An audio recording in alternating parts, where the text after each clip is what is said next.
lebih ke awalnya tuh mengapresiasi ya. Apresiasi. Niatnya kan niat bagus kan. Semua berawal dari niat kayak gitu kan, niatnya bagus walaupun kecil kan. Kalau banyak tuh dari segala pasang penjuru tuh bersatu walaupun bukan secara fisik ya tapi secara energi mungkin ya. Mungkin ya kan nggak tahu. Secara Kan hashtag. berdampak gitu Iya, kan. doa Sudah gitu ya, maksudnya kalau percaya moral doa kayak gitu kan gitu mungkin ngaruh juga gitu. Gimana saya bisa berkarya gitu saat melihat penderitaan orang seperti itu gitu.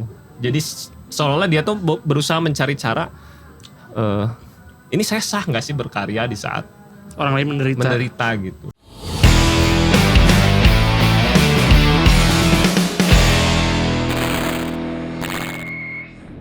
Baik lagi di Voice of Raus, masih dengan baju yang sama dengan episode sebelumnya, nggak tahu juga episodenya kapan. Episode kali ini kita bakal bahas pameran yang kemarin sempat diselenggarakan di ini ya, di Raus ya, di RRC, yaitu Solidaritas Seni untuk Palestina. Jadi sebenarnya pamerannya bukan pameran fotografi doang sih, tapi ada fotografinya. Jadi semua segala jenis seni rupa juga ya. Iyalah. Seni grafis ya. Macam-macam. Kan ada performance art juga. Oh iya, Jadi semuanya ada. betul. Kang Wanggi ada. Nah itu kan semacam apa ya, pameran kesenian yang memperjuangkan sesuatu gitu ya, menyuarakan kebebasan Palestina. Nah, saya nggak tahu nih sebenarnya dengan pameran kita ini kan kita Bandung nih, terus jauh gitu. Apakah kira-kira nih ada dampaknya nggak sih? Ada lah, pasti ada. Pasti ada ya. Besar kecilnya ada lah. Karena mungkin kebantu ini juga ya, internet, media sosial gitu ya. Meskipun banyak kan yang misalkan orang-orang yang menyuarakan boykot ataupun yang anti boykot gitu. Terus ada yang ngapain ngeboykot tapi masih main media sosial, Meta gitu yang masih yang bikinannya itu gitu kayak gitu. Tapi kan justru itu adalah strategi yang apa ya, yang harus dipakai menurut saya gitu, karena yang besarnya adalah media sosial. Terlepas siapapun yang memilikinya, tapi selama media sosial itu bisa dipakai untuk menyuarakan apa yang mau disuarakan, dalam hal ini mungkin perjuangan Palestina gitu, nggak jadi soal kan gitu. Dan meskipun pamerannya di Bandung gitu, tapi kan pameran yang khususnya yang di Raus tuh menurut saya sih cukup didokumentasikan dengan baik ya. Artinya dari setiap section pameran, pembukaan, sebelum berpameran, terus aksi berjalan, performance artnya semuanya didokumentasikan dengan baik, diliput oleh media juga gitu, yang non media sosial katakan begitu gitu. Artinya suara itu akan tetap apa ya, akan tetap sampai lah gitu. Terdengar lah ya. Terdengar. Dan juga kan kalau kasus yang di sini ada penggalangan dana juga gitu, dengan salah satunya dengan postcard gitu. Nggak, waktu itu ada postcard, terus ada tote bag. Oh iya, tote bag ada. Waktu itu ada juga yang live drawing. Yang katanya nggak mirip. Live drawing, dan uangnya juga untuk kalau nggak salah uangnya didonasikan ke Kedubes Palestina gitu. Jadi ya sekecil apapun itu pasti ada pengaruh gitu. Kalau boleh meminjam ucapan Bakti waktu pas Artis Talk, dia bicara soal burung hudhud yang membantu membawa air saat Nabi Ibrahim dibakar tuh. Ya kata siapa yang membalas burung, ngapain katanya, karena nggak akan ngaruh lah, cuman air setetes 2 tetes gitu. Terus kata burung hudhud itu, ya bukan masalah ngaruh nggak ngaruh, tapi di mana saya berpihak saat kekasih Tuhan sedang disiksa katanya gitu. Jadi keberpihakannya yang penting gitu kan. Dan saya melihat seniman-seniman yang terlibat pun karyanya mah nggak jadi soal lah gitu. Semuanya bagus pasti gitu. Semuanya bagus, baik yang fotografi ataupun yang bukan fotografi. Yang fotografi bahkan hanya cuma 6 kalau nggak salah. Semuanya bagus karena mereka punya kesadaran untuk apa ya, untuk Keberpihakan. Pertama keberpihakan, kedua terlepas apapun, karena kan yang namanya gini loh, seniman itu kan apapun bidang seninya ya mereka juga nggak bisa tiba-tiba bawa pelor dan nembak di Gaza gitu gitu loh. Meskipun konyol jadi. kan ada aja ya kalau di media sosial kayak orang bilang ngapain itu, udah pergi aja ke sana. Ya ke sana juga nggak jadi tiba-tiba bisa bawa senjata dan nembak gitu loh, nggak bisa gitu. Maksudnya punya perannya masing-masing ya, urusan tembak menembak bukan urusan seniman gitu. Maksudnya seniman punya bidang perangnya tersendiri dan kemampuan bidang lingkungannya itu yang bisa dimanfaatkan justru untuk menyuarakan gitu. Gimana lo? Apanya gimana? Iya itu sih yang kalau saya sih tentang dampak lah. Dampak tuh sih apa ya? Mungkin saya lebih ke awalnya tuh mengapresiasi ya. Apresiasi. Niatnya kan niat bagus kan. Semua berawal dari niat kayak gitu kan, niatnya bagus walaupun kecil kan. Kalau banyak tuh dari segala pasang penjuru tuh bersatu walaupun bukan secara fisik ya tapi secara energi mungkin ya. Mungkin ya kan nggak tahu secara akan berdampak gitu ya, kan. Mungkin doa sudah, gitu ya maksudnya kalau percaya doa gitu kan mungkin ngaruh juga gitu. Terus kalau berangkat dari seni itu kan kalau secara pandangan tuh diartikan halus ya, seni halus tuh mungkin sih kalau dampak tuh ada dampak langsung dan dampak tidak langsung. Mungkin kalau donasi itu bisa berdampak langsung, tapi kalau dukungan tuh atau gagasan tuh dampaknya nggak langsung tapi dia tuh akan pelan kayak gitu sih. Mempengaruhi ya. Mempengaruhi walaupun nggak signifikan ya. Nah di sini saya sedikit bikin catatan soal signifikasi seni untuk hal-hal semacam ini gitu. Yang pertama adalah meningkatkan awareness, jadi kesadaran orang yang nggak tahu jadi tahu gitu. Bahwa ada loh pergerakan dari beberapa seniman untuk menyuarakan ini misalnya gitu.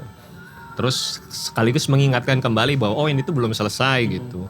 Berita bisa saja bisa saja diredam gitu, tapi di jalanan masih ada seniman yang berusaha menyuarakan gitu. Yang kedua adalah dia ngebentuk conversation, diskursus pembicaraan. Jadi dengan adanya kegiatan-kegiatan semacam itu kan pembicaraannya, diskusinya terus berjalan gitu, terus bergulir gitu, tidak terhenti. Karena memang kalau misalkan ngomongin niat dari hal-hal semacam ini kan selama isunya belum selesai harus terus dibicarakan gitu, ya. Harus terus digaungkan. Biar kedengaran ya. Yang ketiga adalah empati. Nah itu ranah seni juga sebetulnya. Empati itu sangat ranah seni. Bagaimana seni bisa menghasilkan empati terhadap suatu. Mungkin ada orang yang nggak kuat ngelihat gambar atau video berdarah karena kan citizen jurnalisme di perang sekarang itu kayaknya sangat mendominasi gitu. Videonya di mana-mana. Bukan video yang diambil oleh jurnalis yang biasa memegang kamera, tapi citizen yang berusaha mengambil gambar, mewartakan langsung, itu kan sangat-sangat nggak kuat lihatnya sebetulnya gitu. Dan tapi dengan seni yang tadi Ulo bilang mungkin bisa agak sedikit lebih halus ya. Bukan berarti mengecilkan isunya, tapi justru dia berusaha mengamplifikasi isunya dengan cara yang lebih halus gitu. Mungkin siapa tahu empati orang juga bisa tergerak sedikit demi sedikit gitu. Dan yang terakhir menginspirasi perubahan gitu. Jadi saya nggak tahu perubahan apa, tapi setidaknya ada sesuatu yang diusahakan untuk berubah gitu. Apakah mungkin tadilah masalah empati, sikap, kesadaran gitu. Karena kalau ngomongin berita juga kan kita juga kadang susah ya mencari tahu berita yang benar yang nggak benar gitu.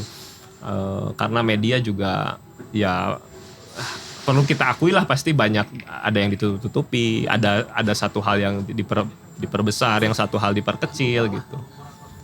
Ya setidaknya dengan adanya media alternatif gitu, saya ngebilangnya mungkin ini media alternatif, pameran ini adalah cara alternatif agar ada suara-suara yang juga terus bisa tersampaikan setidaknya dari sudut pandang atau dari sisi sebelah sini yang mungkin juga jarang dibahas di pergulatan di berita gitu. Kan berita juga ngebahasnya ya hard news aja gitu, apa yang terjadi, tapi kan jarang yang ngebahas, setahu saya jarang yang ngebahas selain oke lah kalau pergerakan yang langsung kayak protes. Kemarin ramai protes dari mahasiswa-mahasiswa di berbagai kampus di seluruh dunia gitu. Itu kan yang langsung, tapi kan ada juga yang kayaknya butuh, intinya sih semua segmen digarap gitu ya. Harus ada yang mengisi ruang-ruang itu. Karena saya nggak tahu, saya belum survei, tapi menurut Wahyu lah sebut aja ya, menurut Wahyu Menggagas pamerannya. kok kayaknya seniman banyak yang bukan abai ya, kok sepi-sepi aja kata Wahyu tuh ngebahas isu ini gitu.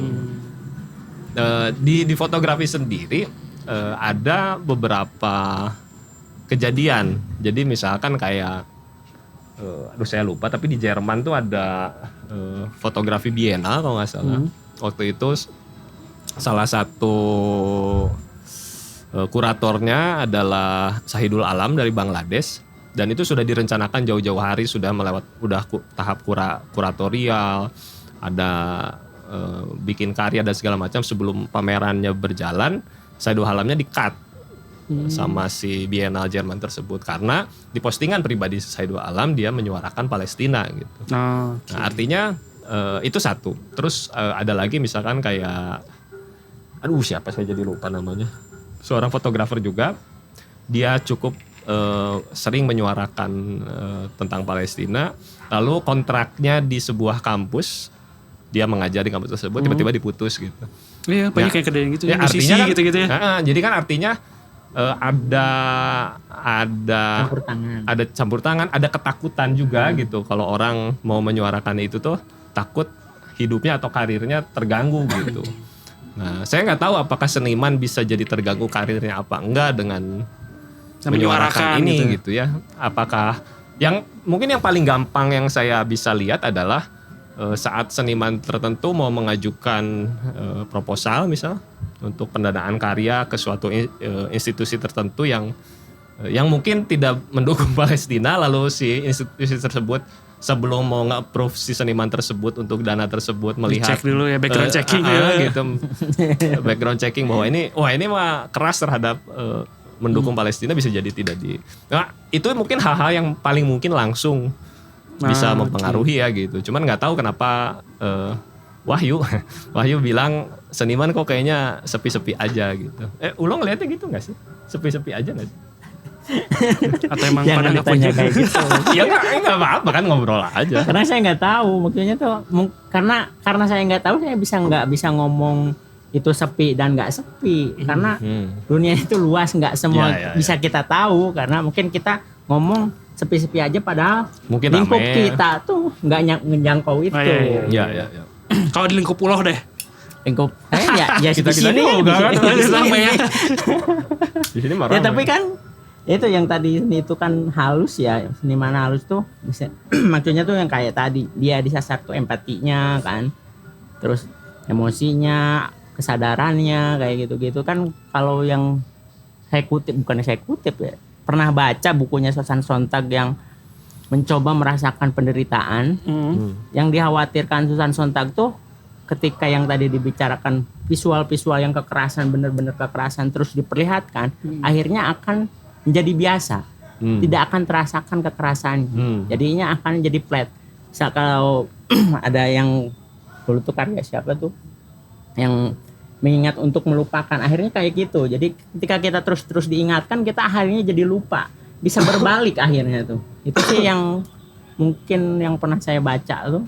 Oh iya, maksudnya itu jadi relate juga mungkin dengan pemberitaan di media tadi ya, saking banyaknya akses, terutama di Twitter ya itu. Yang hampir nggak ada sensor gitu, kita bisa ngelihat hampir semua kekejian dan kekejaman yang terjadi gitu. Bisa jadi ya saya contohnya gitu, jadi tiap ada video gitu nggak mau lihat karena apalagi kalau udah menyangkut anak-anak gitu, udah nggak mau lihat gitu. Iya benar, saya juga nggak kuat sebenarnya. Nggak kuat gitu. Kalau lihat-lihat gitu, langsung skip. Iya begitu. Nah jadi karena emang nggak kuat, jadi mungkin si seni ini bisa mereduksi. Alternatif bagaimana caranya kita tetap aware terhadap isu tersebut, terus update, terus menyuarakan tanpa harus jadinya jadi takut dan nggak kuat gitu untuk mengikutinya gitu. Malah jadi pesannya nggak nyampe gitu ya, karena nggak kebaca gitu pesannya, karena nggak kuatnya itu keburu ke skip. Saya mau mengutip sedikit, ada seorang penulis namanya ya dia filsuf, penulis macam-macam lah. Theodor Adorno. Dia menulis bahwa impossible to write poetry after Auschwitz. Jadi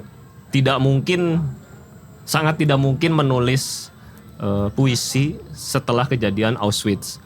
Kejadian Auschwitz itu maksudnya kejadian Holocaust. Yeah. Dan lucunya apa yang ditulis itu tuh apa ya? Dia bukan nulis itu aja, tapi dia pun nulis soal open air prison yang terjadi di Auschwitz gitu. Dan itu tuh saat ini terjadi gitu. Terjadi di pihak yang tadinya dia Iya benar. bela lah katakan begitu gitu. Sekarang Dia bilang bahwa meskipun tulisannya akhirnya dia revisi, tapi intinya dia tuh bilang bahwa gimana saya bisa berkarya gitu saat melihat penderitaan orang seperti itu gitu. Jadi seolah-olah dia tuh berusaha mencari cara ini saya sah nggak sih berkarya di saat orang lain menderita gitu. Gimana coba kalau kayak gitu? Saya lupa tuh namanya tuh ada mungkin ada counternya ya. Ada salah satu filsuf. Dia juga ngerevisi, tapi ntar saya bacain revisinya. Pengen dengar dulu. Dia tuh hidup di zaman kalau nggak salah Albert Camus namanya tuh. Dia tuh prajurit perang, hidup di masa perang. Tapi dia dalam perang itu membuat karya, pemikiran bagaimana coba tuh. Iya Camus. Ya, Albert Camus. Lahirlah absurd. Filosofinya tuh absurditas kayak gitu. Ya, jadi sebenarnya kan kalau modal untuk berkarya itu kan masalah ya. Kalau nggak ada masalah biasanya bingung. Itu sih.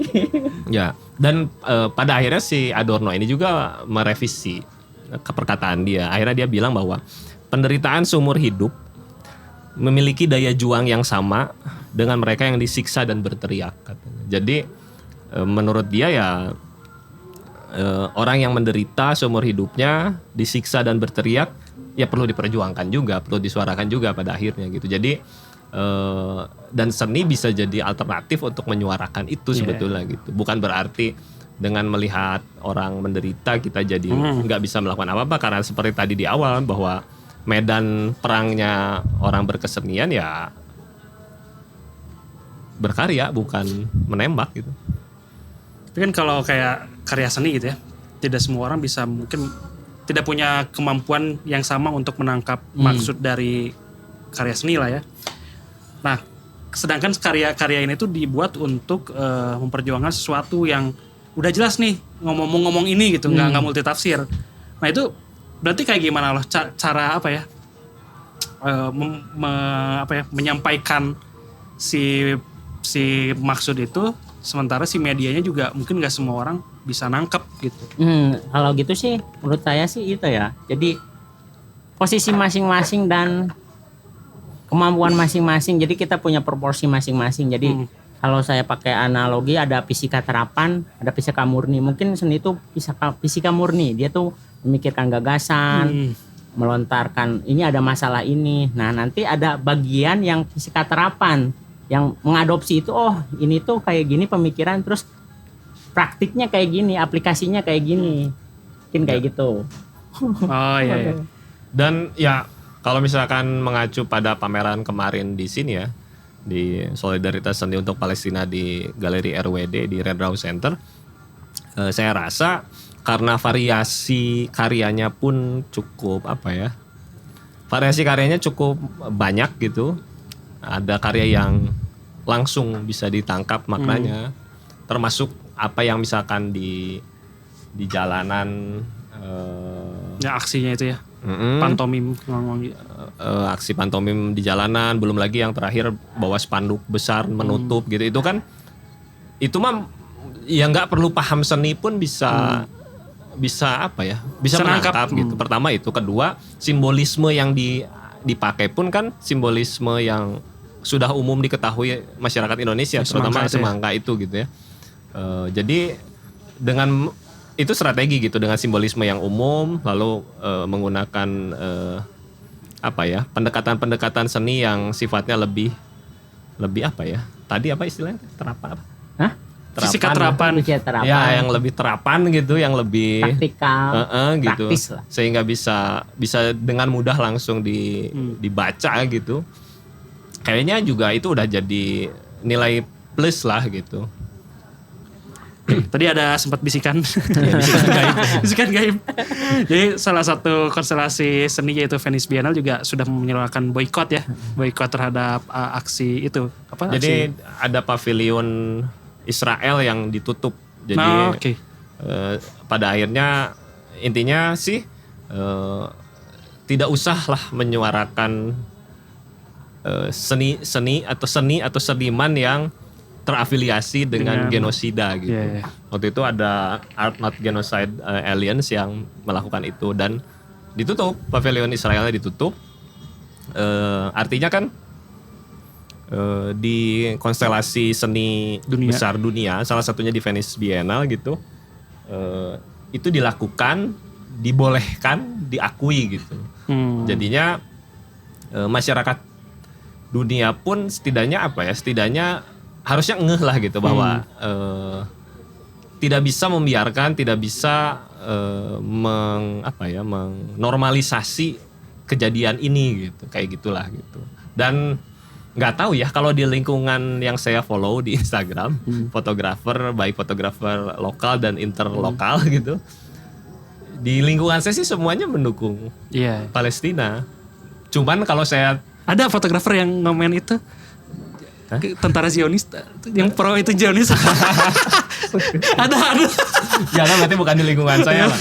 Tapi kalau di lingkungan saya baik yang di luar negeri ya, orang yang di India, yang di Thailand, yang di bahkan beberapa orang Jewish, orang Yahudi yang tinggal di Jerman, di Amerika, yang dari namanya sudah terlihat marga Jewish gitu, pun mendukung Palestina gitu. Jadi nggak tahu kalau di lingkungan seniman yang saya ketahui terutama di media sosial gitu, nggak ada yang bersuara pro Israel, kecuali saya buka di threads misal atau di Twitter random yang muncul for you gitu, FYP untuk saya gitu, ada banyak fotografer yang pro Zionis. Tapi kalau di lingkungan yang terutama mungkin di lingkungan yang terbiasa menggunakan seni ini sebagai sarana untuk menyampaikan ide, gagasan, cerita, dan artinya dia sudah punya kepekaan terhadap suatu isu tertentu, isu apapun itu yang dia sering lakukan, dia punya metode untuk mengolah isu tersebut menjadi karya seni.